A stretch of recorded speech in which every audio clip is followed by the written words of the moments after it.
What's up, guys? Welcome back into the YouTube channel. If you're new, thank you for stopping in. So we have Project Tahoe in the shop yet again. We are actually on the wash bay side. We got a lot of it finished up if you guys have been keeping track of the shop update videos. But that is besides the point. So today we are going to be working on the Tahoe. So a lot of you guys know we did new wheels, tires, completely rebuilt the front end, new bumper, grille, headlights. We did new tail lights. Just kind of making this thing more eye appealing, I guess, instead of it being stuck in the 90s. But over the last month, I've had this clanking noise. I haven't been driving it much because I thought it was the idler and pitman arm, and I couldn't get it into the shop. So I finally got into the shop this past Wednesday. It is now Friday.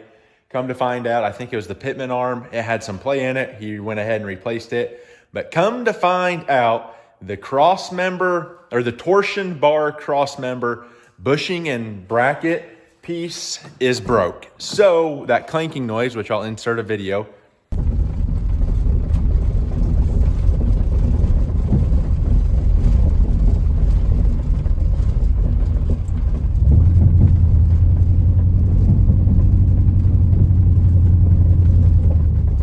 or clip.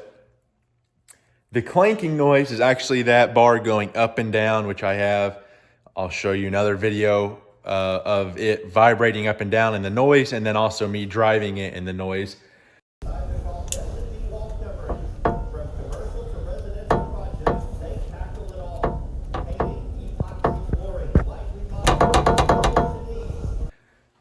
But we got Duralast new part here, and this is what I'm talking about. So this upper piece here actually, I guess, gets attached to the frame side of the truck, and then the other part gets attached to the cross member, the torsion bar cross member a piece. So we're gonna go ahead and get that replaced. Like I said, it's the driver's side, so I'm gonna get the front of the vehicle jacked up with a jack stand. I'll slide underneath and kind of jiggle it and show you guys what we're working with. And then, like I said, it's just a bolt top, bolt bottom. Should be able to slide the old one out, slide this one in, bolt everything up. Should be a cakewalk. I say that, it probably won't be, but enough of me talking. Let's go ahead and get this thing jacked up and slide underneath.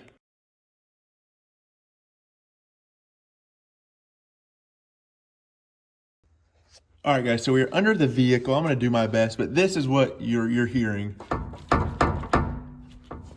Like I said, it's that piece up there that's broke. It's a bolt. Oh, my hand's in the way. Bolt right there. And we have this lower one right here. Be able to buzz them out, hopefully slip the new one in. I got the jack. We'll put pressure underneath so we can get our bolt holes and everything lined up. And then we should be okay.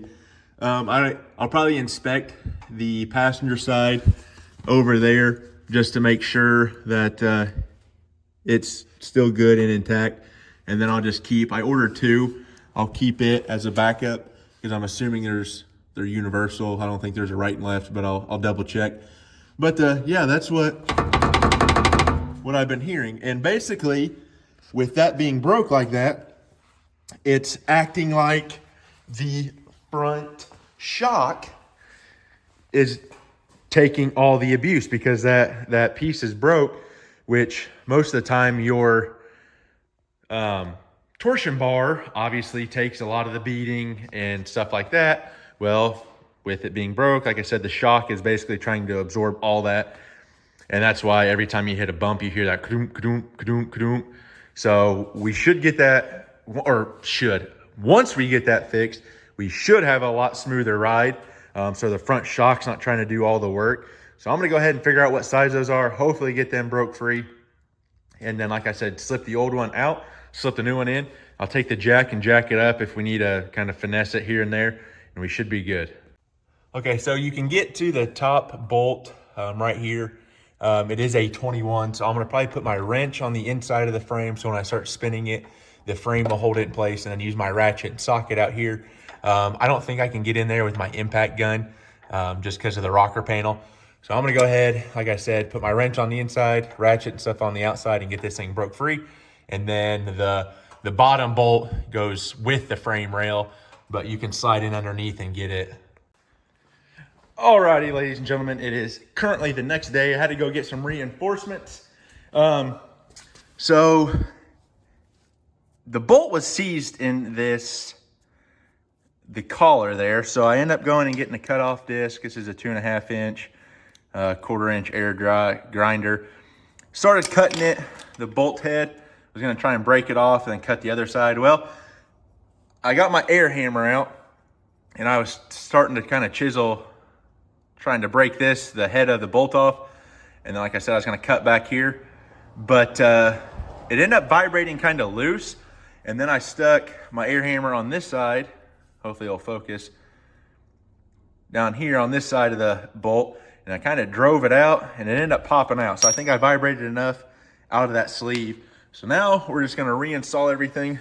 I went ahead and got a new bolt. I just went to my local Ace Hardware. They had the exact same thing. I went a little bit longer.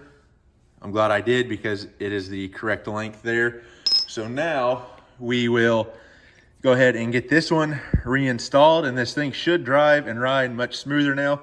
But yeah, this was a little bit more of an undertaking than what I thought it was going to be, just because, like I said, this piece, the bolt was seized, and every time you tried to take it out, this was spinning along with the bolt. So you can't really get in there and cut because your fuel lines run right next to it and the fuel tank's right there.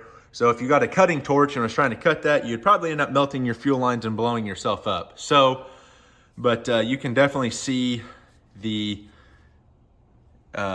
bushing is shot. This one down here is in better shape. It's still starting to crack, but here's our new one. We will get it thrown in there just like this. And then that was down there. You can see it's been, oh, that was from me when I was trying to take it apart. But definitely tell the new one is gonna be much nicer than the old one. So here we are up underneath, guys. Like I said, you can kind of see where I cut in when I was trying to cut the bolt head off. But all in all, we got it in. Here's the fuel lines I had to kind of push out of the way because this is notched right here for them fuel lines. So we got it in, and then like I said, here's my new lower bolt. It's a hair long, so I had to throw a couple washers on that side, but nothing, like I said, nothing washers won't take care of. But for the most part, trying to get this in, like I said, it was a little difficult because your ear tabs are opposite of each other. So I kind of tucked it up that direction, up over here where my finger's wiggling, and then tucked it down and then just kind of shoved it up in there. So now I'm going to go back, zip tie everything up. I have some wires here and then a bundle of wires up there I need to zip tie. And then everything's done under here other than, like I said, this rear sway bar end links. Like I said, this bushing's blown out. So I want to get a couple of these ordered. And then Tahoe should be pretty good. All new brakes, shocks, front end, ball joints, tie rods, idler, pitman arm. Now this bracket here. So the Tahoe should ride a lot smoother, new wheels and tires put on it. So I think the next big project will be is probably doing rocker panels on it and then eventually paint, but that'll be down the road. But yeah, guys, like I said, probably 3.5 on a scale of 5 for difficulty. It made it nice because right there is your other bolt hole for your top one to get to. So it was easy access. It was definitely that bottom one. But anyway, guys, that's going to do it for me. I'm the GM Man, and remember, learning as I do, doing I love. I'll see you in the next one. Peace.